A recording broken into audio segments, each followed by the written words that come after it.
Masih di Dr. Rose Indonesia, kali ini kita akan membahas suatu segmen di mana Anda selalu merasa tidak cukup dengan waktu tidur. Untuk mengambil waktu Anda agar mendapatkan stamina dan energi yang optimal, kita punya 3 faktor ya yang harus diperhatikan oleh Anda. Pertama adalah makanan, kualitas dari makanan untuk mendapatkan stamina dan energi yang optimal. Yang kedua adalah waktu istirahat, dan yang ketiga adalah olahraga. Agree? Oh, I totally agree. Ya, kita bahas dari sini nih, Cinta, masalah makanan. Bergeser dulu. Yeah. Di sini cemilan, tapi yang harus Anda perhatikan pada makanan adalah jangan pernah skip sarapan. Setuju? Setuju banget. Kenapa? Karena kalau kita mau banyak aktivitas, kita harus punya cukup nutrisi dan glukos untuk otak kita bisa function yang benar. Iya, itu tadi alasan benar sekali menurut Cinta bahwa sarapan itu bisa memicu ya salah satu hormon untuk mengembalikan fungsi dari otaknya. Bagaimanapun tidur kan udah istirahat tuh otak. Ya, ada proses adrenalin yang bekerja di situ. Kemudian kurangi yang namanya cemilan, apalagi yang manis dan asin-asin, karena ini hanya meningkatkan energi sesaat. Setelah itu Anda langsung lemas lagi, ya. Walaupun Anda melakukan diet yang sehat, tetap asupan nutrisi atau gizi Anda harus diperhatikan untuk pemenuhan kalori dan vitamin serta mineralnya. Yang kedua nih, waktu tidur yang cukup, kualitas tidur. Seperti yang Tidak bilang tadi ya, kalau tidurnya kurang ya tidak fokus di pagi hari. Tapi mau tidak mau terkadang kita lupa di saat mau tidur. Kamar tidur itu kan ya ada yang memang khusus untuk tidur, ada yang mau tidak mau di situ tempat bekerja atau anak kampus. Seperti tadi Cinta bilang ya. Cinta kalau tempat tidurnya gimana? Maksudnya ruang gambaran kamar tidurnya? Ya, ini aku pengen tanya. Aku kan di Amerika tinggalnya di dorm, asrama sekolah. Jadi kamar aku itu kayak bentuk kotak, rectangle, ada kasur, ada meja belajar. Jadi semua barang, terus ada closet kecil. Jadi semua barang-barang aku, laptop, handphone, ada di meja belajar, dan kasur aku itu benar-benar sebelah meja belajar. Jadi aku nggak bisa taruh electronics di tempat lain. Di luar yang ada hilangnya.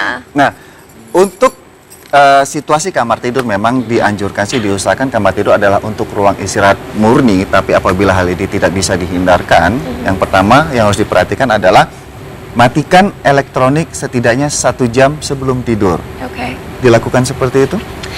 Well, not really. Karena kalau lagi ngerjain PR, kadang-kadang udah jam 1 malam, ketiduran, terus capek, baru aku matiin langsung tidur. Jadi nggak nunggu 1 jam.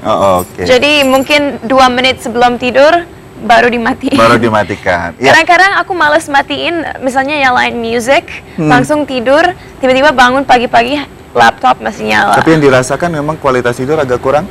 I don't know, karena aku nggak pernah mikirin itu. Ya, bagaimanapun elektronik ini mengandung gelombang pendek, ya, shortwave, ya, di mana itu bisa aja mengganggu kualitas tidur Anda. Jadi matikan dari mulai lampu tidur, kemudian elektronik, apalagi handphone. Ini suatu hal yang cukup lumrah untuk kita, biasanya tidak bisa tidur tanpa handphone di sebelah. Banyak orang taruh handphonenya di bawah bantal. Itu sangat bahaya sekali. Kemudian jangan pernah coba-coba untuk curi tidur siang. Nah, really? Iya, karena tidur siang ini biasanya membuat kita jadinya istilahnya untuk tidur malam kebablasan jamnya. Kebablasan tahu? No. Jadi over. Oh, I see. Nah, seperti itu. Nah, bicara masalah tidur siang, jika Anda ngantuk, maksimal 30 menit. Kemudian, kalau misalnya lebih daripada itu, ataupun jamnya kapan, itu tidak boleh dari 8 jam menjelang tidur malam. Misalnya tidur siang itu jam 1, berarti tidur malam itu jam 9. Jangan kurang di bawah 8 jam. Seperti itu ya. Atau untuk mencegahnya, bisa mengkonsumsi minuman air dingin bagi yang nggak puasa. Kalau yang puasa, bilas muka dengan air dingin. Kemudian yang kedua adalah yang tidak kalah penting, ganti sarung bantal spray ya secara berkala. Bagaimanapun debu atau kotoran, apalagi Anda yang punya alergi atau asma, ini bisa mengganggu kualitas tidur Anda. That's true. Aku kalau ganti spray paling sedikit seminggu sekali. Kadang-kadang bisa seminggu itu 2 kali ganti spray. Nah, suhu kamar ini juga harus diperhatikan. Paling rendah adalah 20 derajat Celcius. tips yang berikutnya mengenai tidur yang berkualitas adalah usahakan bangun dan tidur di jam yang sama, karena ini bisa mengatur otak kita untuk mengatur siklus atau ritme tidur. Yes. Yang terpenting lagi adalah matikan lampu, karena ini berkaitan dengan hormon melatonin kita. Dengan mematikan lampu setidaknya 1 jam menjelang tidur juga, ini akan merangsang hormon melatonin, ini akan membantu kualitas tidur menjadi lebih baik. Gitu. Yeah. Nah, ini bicara tidur nih, Cinta. Sekarang kita mau tambah 1 tips lagi yang tidak kalah penting adalah olahraga.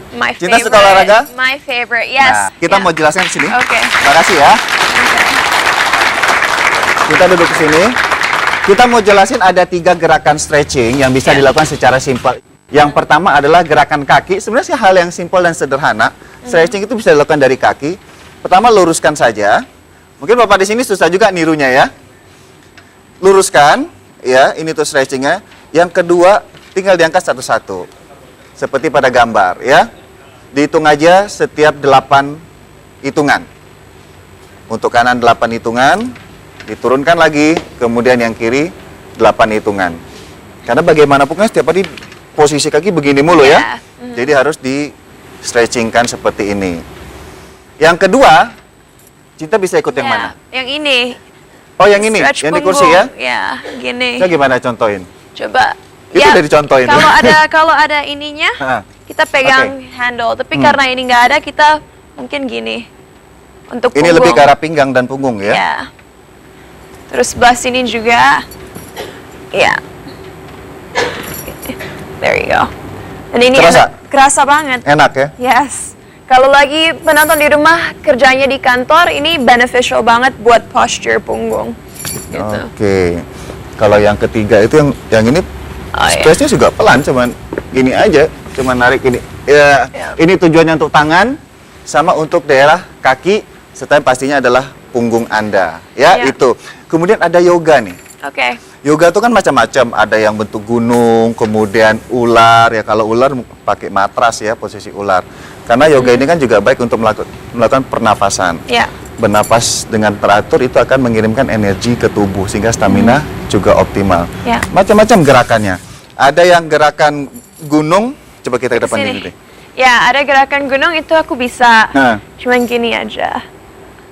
Itu biasanya Yang kita lurus. hitung berapa? Sebenarnya diatur dengan pernapasan. Tarik napas, tahan, turun lagi, seperti itu. Itu sampai 8 kali sambil menenangkan pikiran. Yeah, it's good. Ternyata memang gerakan yoga atau istilahnya olahraga ringan, kalau Anda tidak sempat untuk melakukan olahraga seperti Cinta di gym, ya apapun harus Anda lakukan untuk memberi rileks pada tubuh Anda, terutama pada paru-paru Anda, sehingga stamina dan energi bisa didapatkan secara optimal setiap hari. Setelah ini masih banyak informasi di Dr. Oz Indonesia, jadi jangan kemana-mana, tetap di Dr. Oz Indonesia. Oh, yang dari option. Cinta Laura akan berbagi tips membakar kalori untuk mendapatkan tubuh ideal. Sampai capek.